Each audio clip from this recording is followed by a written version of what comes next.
Bienvenue à l'événement Laval virtuel sur la réalité virtuelle et ses déclinaisons. Et ils ont organisé cette année un événement complètement digitalisé et complètement virtuel à cause de coronavirus. Et du coup, vous arrivez ici, vous avez l'accueil.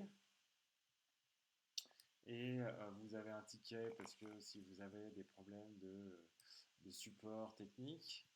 Ensuite, vous pouvez vous balader ici vers un salon et à chaque fois, vous pouvez intervenir avec les personnes qui sont là et pouvoir discuter.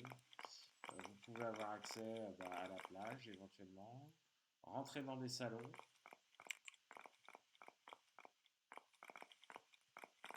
Jouer un peu de musique.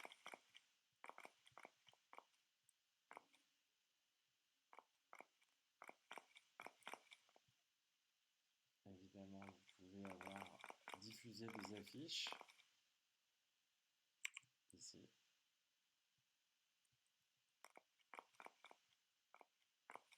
Vous pouvez éventuellement vous asseoir pour jouer du piano, ce qui est assez drôle.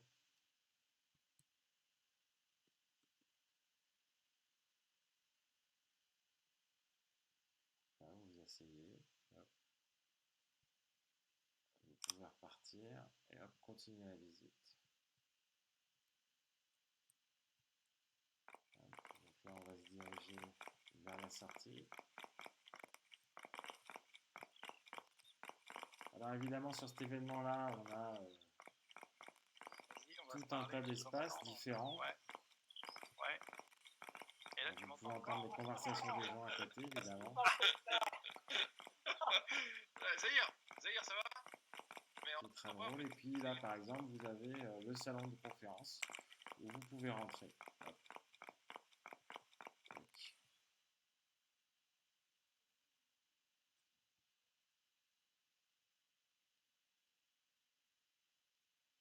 See if you have experienced running a VR experience versus non-VR and compare the return on investment. Apparently, you're mostly comparing the ROI of doing a digital version of the virtual surgery room versus non-digital or pure CAD and non-interactive. So I hope that's something you'll be working on and will be probably very interested in having some kind of results regarding that one. That's a pretty interesting thing, David. So what it might suggest is that I didn't expose it clearly enough. So what I'm comparing with the traditional approach is the traditional CAD approach, like without virtual reality visualization. So for these previous surgery room things, they actually did have basically CAD files, like a full representation of the surgery room.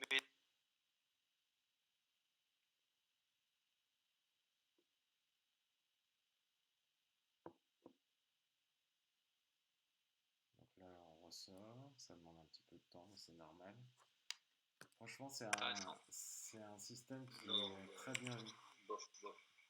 Donc là, vous repartez. Et là, en fait, vous avez la possibilité, avec Togo, d'aller dans tout un tas d'événements. Donc la salle de conférence, pour tout un tas de choses. Vous pouvez aussi aller sur l'espace AM, Microsoft ARA. On va aller Partner Rooms, par exemple. AM2, on va aller sur l'espace Mayenne, Tech and Fab. Allez, on va rentrer.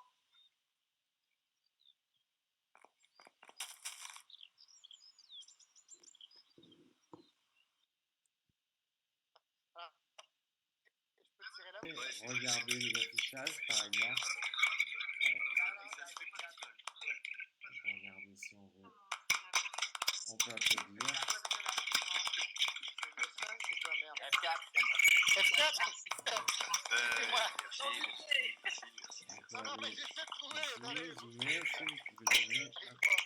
On va aller voir l'affichage de l'écran. Ouais, moi, moi, on peut aller ici. On peut fermer, on peut sortir, on peut s'installer pour discuter. Bien, super. Merci à toi. Et plus de 50% de téléchargement du Lava Virtual World. C'est énorme.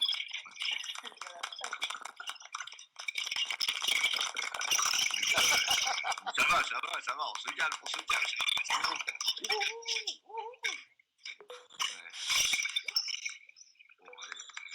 Plaisir.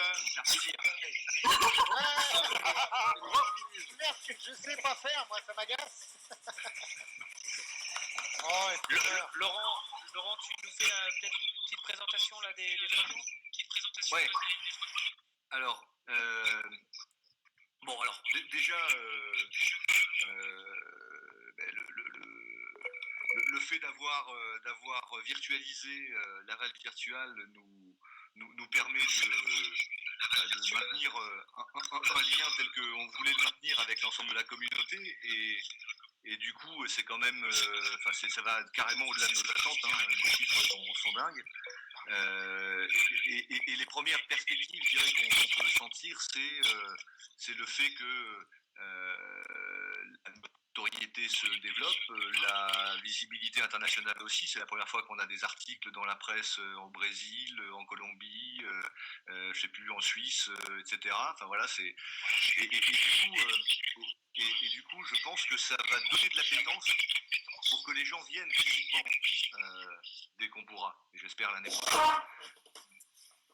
Après, sur les 3 jours, moi, je ne sais pas si vous avez eu le temps de faire le tour du dispositif. On a évidemment des cycles de conférences qui finalement se sont remplis à peu près comme des conférences normales à la Val Virtual, puisqu'on a plus de 150 speakers qui interviennent finalement. On pensait en avoir une petite centaine, mais finalement ça va être 150.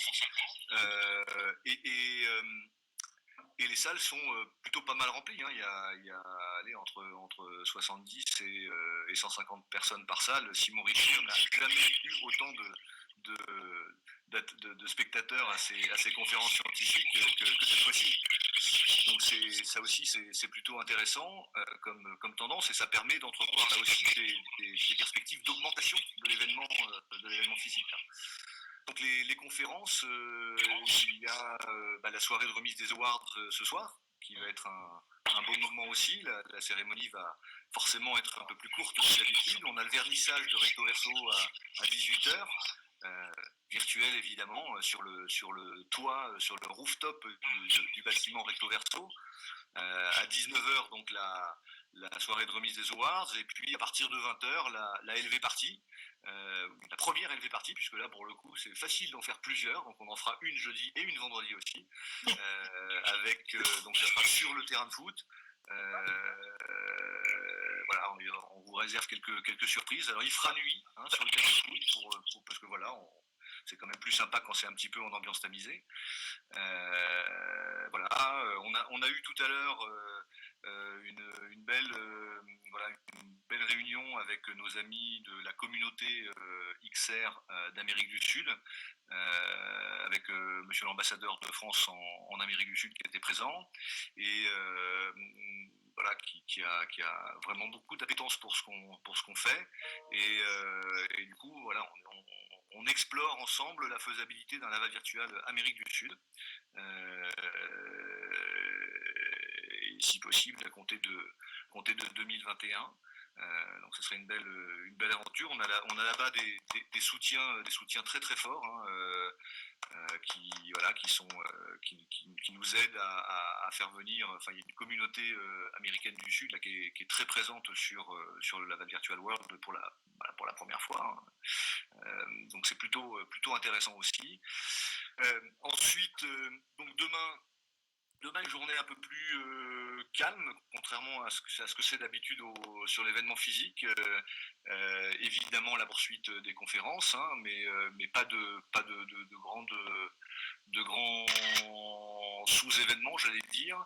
Le grand sous-événement viendra vendredi avec la conférence Tech and Fab je laisserai peut-être Erwan en parler tout à l'heure, mais qui va être aussi une belle occasion de montrer à la France, après avoir montré au monde, on va montrer encore plus spécifiquement à la France ce qu'on fait à Laval et en Mayenne.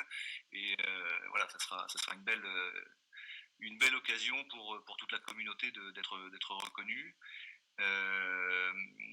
Voilà, donc je l'ai dit, il y a des soirées un peu tous les soirs. Profitez-en. Un truc qui est important quand même et que les gens n'utilisent finalement pas encore suffisamment, c'est vraiment notre appli mobile. Sur l'appli mobile, vous avez les 8500 contacts en temps réel là, et n'hésitez pas à prendre rendez-vous avec eux. Si vous ciblez une entreprise par exemple particulière pour essayer de lui vendre un truc ou d'acheter, voilà. Pour un coup, Laurent, excuse-moi de te couper, mais moi depuis tout à l'heure, je me fais éjecter dès que j'essaye d'aller dessus. Qui parle là? Mélanie. Ouais, tu te fais éjecter sur quoi? Sur l'appli en fait. Bah écoute, on a peut-être trop de succès là, mais ça fonctionne normalement pas mal. On va regarder ça, je te remercie, on va regarder. Là, j'y arrive pas. Ouais. Bon, bah écoute, on va regarder. Je me mets dessus, là, je regarde. Si, a priori ça marche. Ouais. Bon, bah, je vais la réinstaller. Ouais, il faut peut-être la réinstaller. Donc c'est un bon moyen. Là aussi, j'ai pas le chiffre définitif, mais actuel. Mais ce matin, il y avait plus de 500 rendez-vous qui avaient été pris sur l'appli. Donc 500 rendez-vous qui sont pris sur l'appli mobile et qui permettent de prendre rendez-vous dans les salles virtuelles, dans l'espace meeting room. Donc c'est aussi assez utile. Voilà, sur ces 3 jours, c'est donc évidemment recto verso à aller voir, c'est une belle expérience. Je ne sais pas si vous avez remarqué, il y a des gens qui ont les bras un peu bizarres, qui bougent, qui arrivent à les animer, etc. Ça, c'est des gens qui pratiquent Laval Virtual World dans des masques de réalité virtuelle. Donc c'est aussi une expérience assez intéressante. Donc on a actuellement sur Laval Virtual World des gens qui, comme vous, là a priori tous, être devant votre ordinateur, mais aussi des gens qui sont dans des masques de réalité virtuelle. Voilà, on essaye d'inventer demain là. Voilà. Super. Est-ce que vous avez des questions? Alors peut-être avant les questions, Laurent, si je voulais que Olivier Richefou qui est avec nous puisse dire un petit mot là sur l'espace M virtualisé. Volontiers. Bonjour Olivier. Salut les jeunes. J'arrive d'espace Mayenne, mais le vrai. Chantier qui est réouvert et qui ne sera pas en mesure d'accueillir l'événement l'année prochaine parce que comme tout chantier, il prend beaucoup de retard. Donc je pense que le virtuel, il faut s'y habituer un petit moment peut-être. Non mais moi je suis très heureux grâce à mon avatar, mes cheveux gris, mon costume et ma cravate. Je dois à peu près être le seul à être habillé comme ça dans cet environnement, à être parmi vous en ce moment. Du vrai bonheur et je regrette de ne pas avoir de masque pour bouger les bras, que je pourrais vous faire encore plus facilement un petit coucou. Mais en tout cas, bravo Laurent, à toi, bravo à Béatrice et bravo à toute l'équipe de s'être remobilisée pour nous faire vivre cette aventure pendant quelques jours d'une façon extraordinaire. Et de voir qu'il y a 950 utilisateurs en ce moment sur place, c'est un vrai bonheur. Voilà. J'en ai vu un autre avec une cravate. Voilà, donc un plein succès à tous les organisateurs, vraiment un grand coup de chapeau. Quand même, à très vite en vrai, à vous tous. Je vous embrasse. On peut applaudir, hein, bravo. Il y en a qui savent applaudir, pas encore. Et à tous, oui, Florence, elle saute de joie, c'est entendu.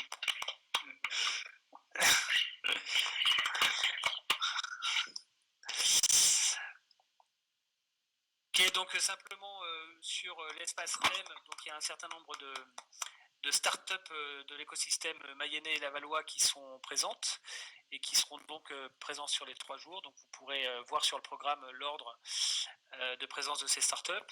Et puis on aura vendredi une conférence Tech M-Fab avec un certain nombre d'intervenants que vous avez peut-être aperçus, Gilles Babinet, Michel Lévy-Provençal, Bruno Bouygues, Damien Marc, sur le sujet numérique et industrie 4.0.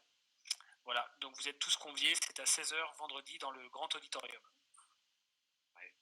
Et ça va être